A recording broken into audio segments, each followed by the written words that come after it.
Olá! Hoje nós vamos fazer um contato falando sobre o primeiro conteúdo que compõe o planejamento do nono ano. Para tanto, nós temos que relembrar alguns itens fundamentais em todo o processo do ensino fundamental 2. Vocês com certeza já devem ter topado com as expressões frase, oração e período. Certo? Também vocês devem ter lembrado em todo esse processo que quando nós falamos em oração, a oração ela vai ter que obrigatoriamente aparecer o verbo. A frase ela pode ou não aparecer o verbo. Tanto é que nós topamos muitas vezes com as expressões frase e você vê que ali tem um verbo. Outros mais gramáticos, mais doutrinados, vão dizer que ali eu tenho uma oração. Mas eu posso chamar uma oração de frase, mas eu não posso chamar uma frase de oração. Por quê? Porque a frase, às vezes, ela não possui verbo. E a condição da presença do verbo é fundamental nesse conceito. De oração para período, vai quantificar quantas orações estão juntas ali.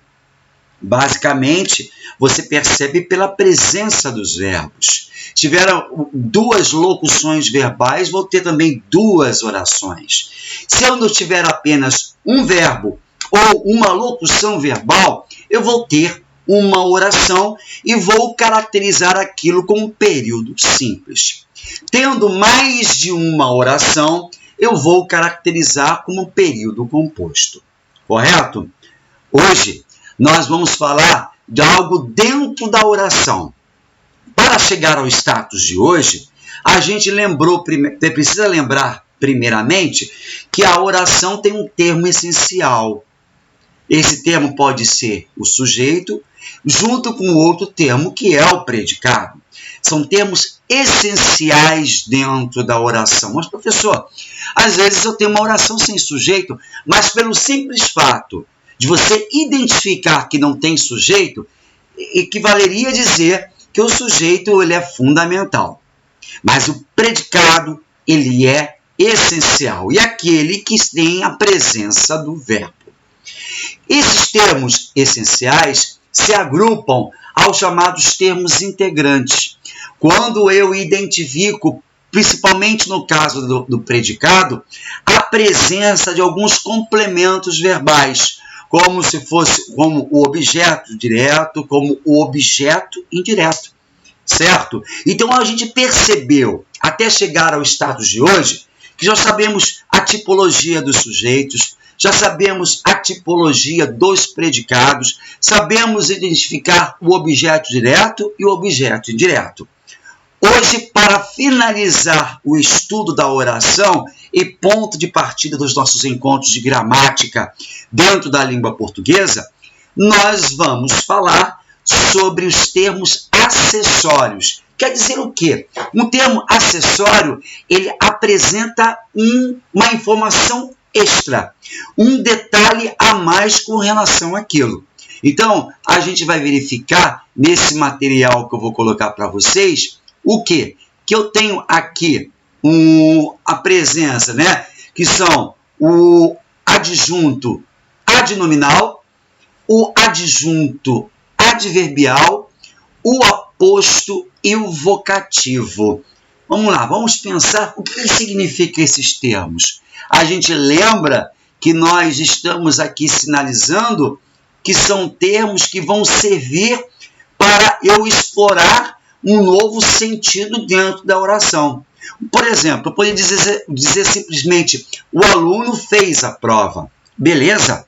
Tem uma oração, tem o sujeito, o aluno, eu tenho o fez a prova como predicado, eu já sei a tipologia daquele sujeito simples, eu sei a tipologia do predicado verbal, sei que dentro daquele predicado, ele precisou de um complemento, que vai ser objeto direto. Agora, quando eu digo, o pequeno aluno fez a prova difícil, eu passei outras informações. Eu passei, então, uma informação de que não era um aluno qualquer, certo? Eu coloquei um elemento acompanhando aquele núcleo do sujeito. Eu tenho também uma qualidade que está associada dentro do objeto direto. E aí eu vou perceber que eu vou ter um elemento a mais. Então, quando eu falo em termos acessórios, é o elemento a mais. Vejamos aqui. Adjunto adnominal. Pegando pelo nome. Adjunto, junto de um nome. Beleza. Se eu estou no mesmo patamar, dizendo para vocês que é aquela palavra, aquele elemento que está ali perto de uma outra palavra, significa que eu estou explorando novos sentidos. O adjunto adnominal é o termo acessório que determina, especifica ou explica um substantivo. Isso é importante. Por quê? Porque a gente percebe, né, que não é o substantivo puro. Eu estou colocando novos detalhes ali. É uma função adjetiva, pois são os adjetivos e as locuções adjetivas que exercem o papel de adjunto adnominal na oração. Também atuam como adjuntos adnominais os artigos, os numerais e os pronomes adjetivos. O que é um pronome adjetivo, né? É um pronome que acompanha o nome. Em vez de dizer assim, o caderno caiu. Beleza. Eu tenho aqui o artigo o que está acompanhando a palavra caderno. Mas eu tenho um adjunto adnominal, certo? Agora, quando eu digo meu caderno caiu, esse pronome possessivo meu, ele está acompanhando um substantivo. Então, além de acompanhar um substantivo, esse pronome ele não vai deixar de ser pronome possessivo. Ele vai estar adquirindo uma função adjetiva, acompanhando, adjetivando, especificando aquele caderno. Correto? Os adjuntos adnominais não determinam ou especificam o nome. Eles apenas conferem uma nova informação. Então, eu estou adicionando o sentido a mais. E, por isso, são chamados de modificadores. Apenas relembrando o exemplo que eu acabei de citar para vocês, né? O caderno não era um caderno qualquer, era meu caderno. Né? Então, eu tenho ali um pronome possessivo adjetivo que está acompanhando o nome e ele está modificando, está me passando uma informação adicional de posse, correto? Dentro dessa situação, a gente avança para o exemplo aqui, que é o mesmo exemplo que você tem no material impresso. O poeta inovador enviou 2 longos trabalhos ao seu amigo de infância. Olha que interessante. Eu tenho um sujeito, o poeta inovador, correto? O poeta inovador aqui, ele é o sujeito da oração. Se eu tiver que apontar um núcleo, até para estabelecer a tipologia desse sujeito, eu vou ter a palavra poeta. Consequentemente, esse artigo o e o adjetivo inovador, eles vão estabelecer para mim aqui uma relação de modificação. Então, serão adjuntos adnominais. Mas eu não paro por aí. Eu tenho mais ainda. Enviou 2 longos trabalhos ao seu amigo de infância. Vamos lá. Enviou o quê? 2 longos trabalhos. Eu tenho aqui a situação de um objeto direto. Beleza.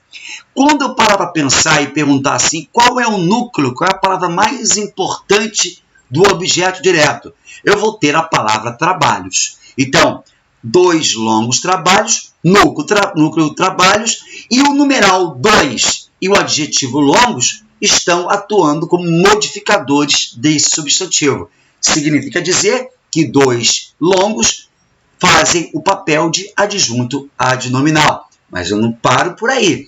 Eu tenho um objeto indireto, ao seu amigo de infância, certo? Onde eu percebo que aqui eu tenho uma preposição que estabelece esse vínculo com o verbo enviou, enviou a quem, certo? Então eu vou reparar que a palavra mais importante do meu objeto direto vai ser a palavra amigo, certo? Então, o seu é um pronome, né, possessivo adjetivo, funcionando como adjunto adnominal, e de infância, que é uma locução adjetiva, também encarando esse papel como um adjunto adnominal, como elemento modificador.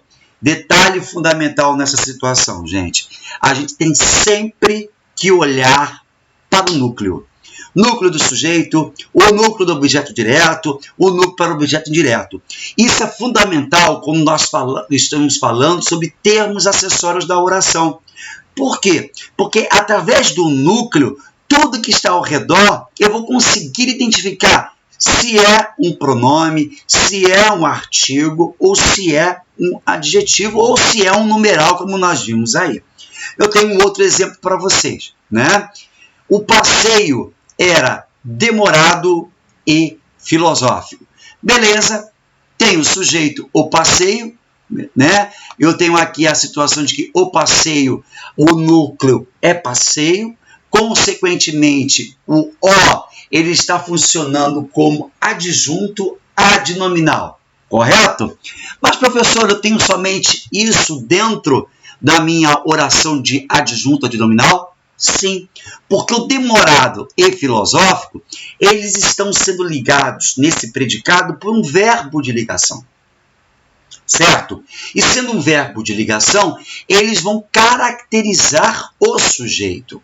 Eles não vão estar caracterizando alguma palavra principal. Eu tenho aqui alguma palavra principal? Não.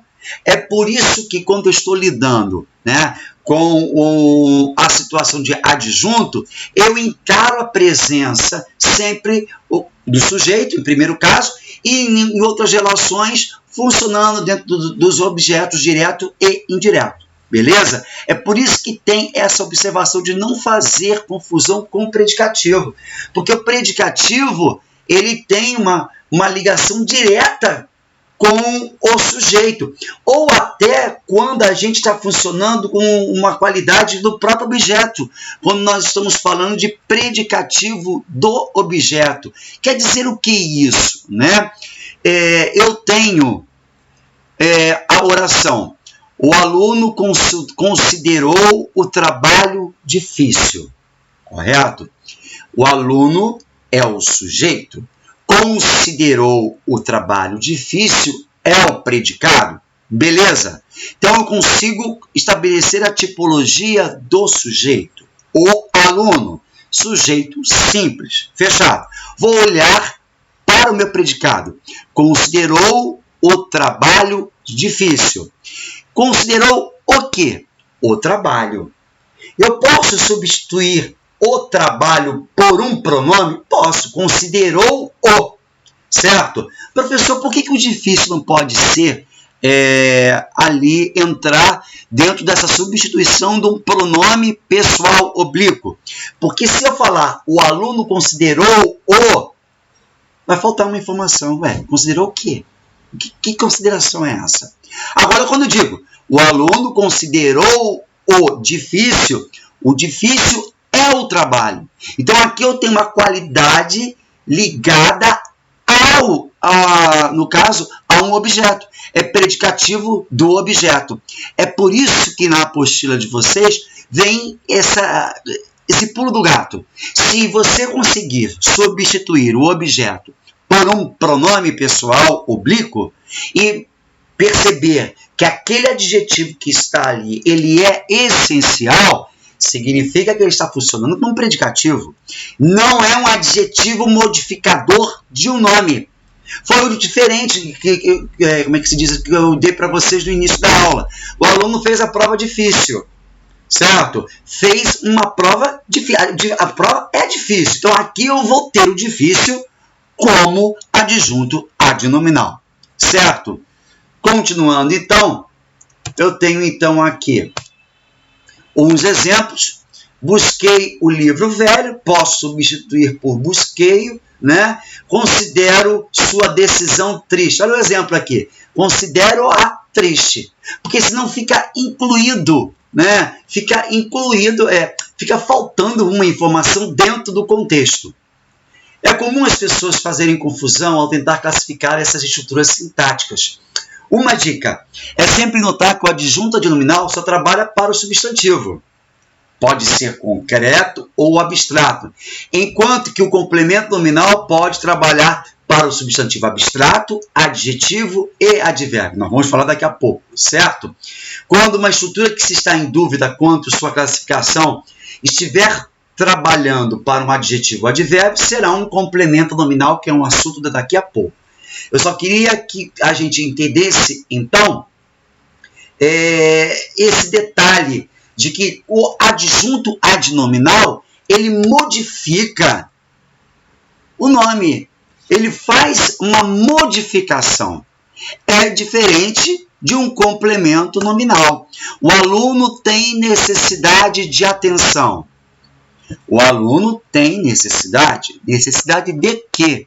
Se eu parar em necessidade, surge uma pergunta. Então, esse nome precisa de um complemento. Então, de atenção vai complementar o sentido da palavra necessidade. Não vai modificar, vai complementar. Então, se eu tenho uma palavra que faz o papel de um elemento modificador, adjunto adnominal. Esse adjunto adnominal trabalha tanto com palavras com substantivo concreto, que tem uma existência própria, ou um substantivo abstrato, que precisa de que alguém motive a sua existência. Ok? Tranquilo? Vamos continuar aqui, por favor. Dentro da relação que eu tenho para vocês, né? Eu tenho aqui o caso falando mais ainda do complemento nominal, e o complemento nominal vem sempre com uma preposição. Eu tenho o adjunto adverbial. E o adjunto adverbial, eu costumo dizer para os alunos que ele traz como que se diz assim, um elemento novo, né? Eu particularmente sou muito apaixonado pelo adjunto adverbial, porque ele trabalha com a ideia de circunstância, ou seja, ele me oferece uma outra informação. Se eu digo para vocês que fui à praia,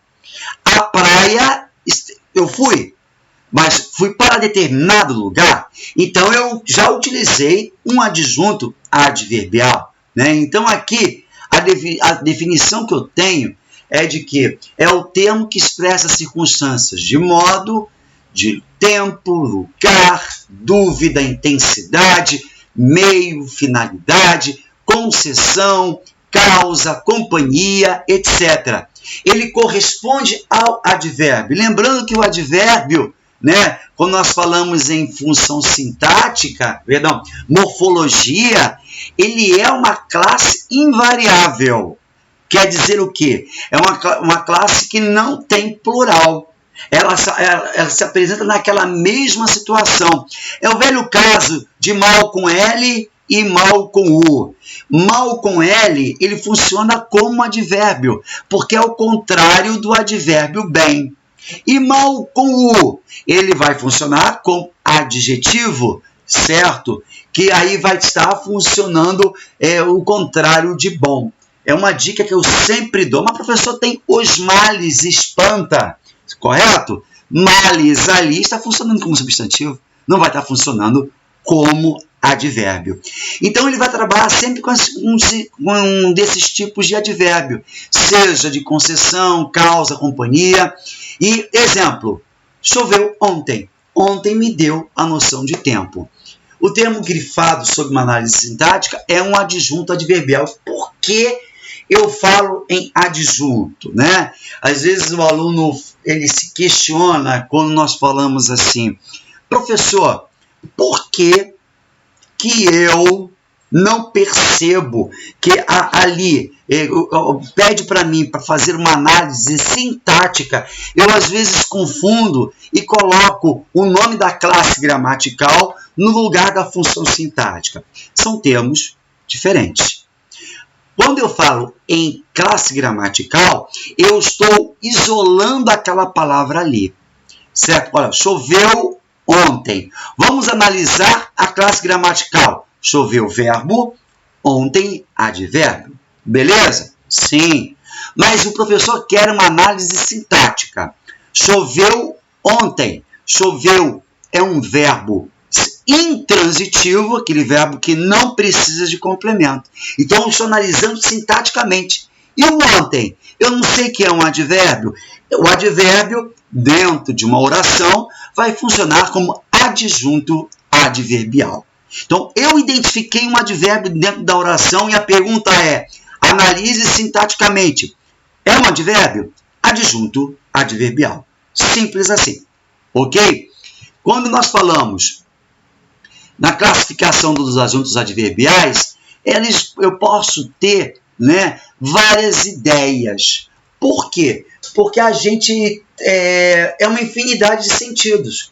Posso ter acréscimo, afirmação, assunto, causa, companhia, concessão, condição, conformidade, direção, dúvida, efeito, exclusão, finalidade, instrumento, intensidade, tem mais. Limite, lugar, matéria, meio, modo, negação, oposição, ordem, preço, né? Então a gente percebe que eu tenho uma infinidade. Por quê? Porque são várias circunstâncias.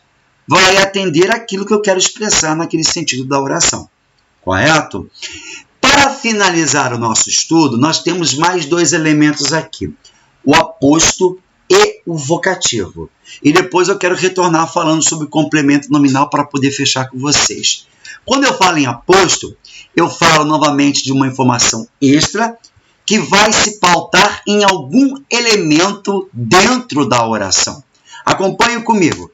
Quando eu falo, então, em aposto, eu tenho ontem, vírgula, quarta-feira, vírgula, passei o dia trabalhando. Eu tenho aqui o ontem, que eu já sei que a função sintática é de adjunto adverbial. Quarta-feira esclarece o ontem, então eu faço uma referência ao ontem. Eu tenho ali um aposto, né? E passei o dia trabalhando, né? O aposto ele pode ser de várias formas. Quando eu tenho uma explicação do termo anterior, aposto explicativo. Se eu tenho uma explicação que acontece logo depois de uma enumeração, aposto enumerativo. Se eu tenho uma palavra que modifica, especifica um lugar, eu tenho um aposto especificativo. Eu acho melhor, eu acho exemplo, ó. O melhor carnaval é o do Rio de Janeiro, vírgula, cidade maravilhosa, certo? O aposto distributivo é quando ele distribui as informações de termos. Jennifer e Raul escrevem blogs, esta no Dicas Online e aquele no Sport News, certo? Você percebe que os blogs, o nome de cada um separadamente. Aposto oracional, quando eu percebo que dentro daquela explicação eu tenho a presença do verbo. Desejo uma única coisa, passar de ano, tá? Então, assim, eu tenho ali a explicação de coisa. E quando eu tenho o aposto recapitulativo, eu tenho as expressões tudo, isso, né, que vai recapitular tudo que foi formado, ó. Fantasias, suor e sonho, tudo isso forma o carnaval. Eu posso comparar também. Seus olhos indagadores holofotes fixaram-se por muito tempo na Bahia anoitecida. É claro que nem todos os olhos são holofotes, mas a gente percebe que há uma comparação aqui dentro, certo? Finalizando esse encontro, antes de falarmos sobre o complemento nominal, o vocativo é um termo que serve para chamar, é um elemento independente. Se eu digo assim, tenho certeza, amigos, que isso vai acabar bem, eu posso perguntar para vocês assim, qual é a função sintática de amigos? Esse amigos aqui não está sendo chamado para a conversa? Sim, então é um vocativo. Ele não deve ser confundido com nenhum outro elemento da oração. Nesse próprio exemplo, tenho certeza, amigos, que isso vai acabar bem, a gente percebe que eu tenho certeza, ele vai funcionar aqui, eu vou ter a oração, né? Eu tenho certeza, eu tenho um sujeito oculto, então, isoladamente, o amigo funciona como vocativo. E de lá, rapazes, eu estou chamando rapazes, vocativo. Maria, venha cá. Maria é meu vocativo. Tranquilo? Certo? Aí ele pede para que nós temos que tomar cuidado, que são funções bem distintas, né? O vocativo, ele chama alguém e o aposto, ele explica alguém, certo? E apenas para a gente relembrar e não deixar de complementar isso, sobre o complemento nominal, né? Quando eu comecei a falar com vocês sobre o complemento nominal, nós estávamos estudando a questão do adjunto adnominal, né? Então aqui cabe salientar o que está escrito também no material de vocês. Quando a estrutura estiver relacionada a um substantivo, basta olhar se esse substantivo existe sem o auxílio de complemento. Ou seja, se eu tirar o complemento, ele perde o sentido. Então, a necessidade de atenção, que foi o exemplo que eu dei para vocês, certo? Eu tenho aqui chuva fria. Se eu tirar o frio, eu não tenho complemento, né? Então, eu posso retirar. Então, essa é a diferença básica, tá bom? O complemento nominal se pauta num substantivo abstrato, correto? Eu agora convido vocês olhar com carinho o material impresso antes de seguir com os exercícios, correto? No próximo encontro, nós vamos fazer um comentário direcionando os exercícios. Um forte abraço e até lá!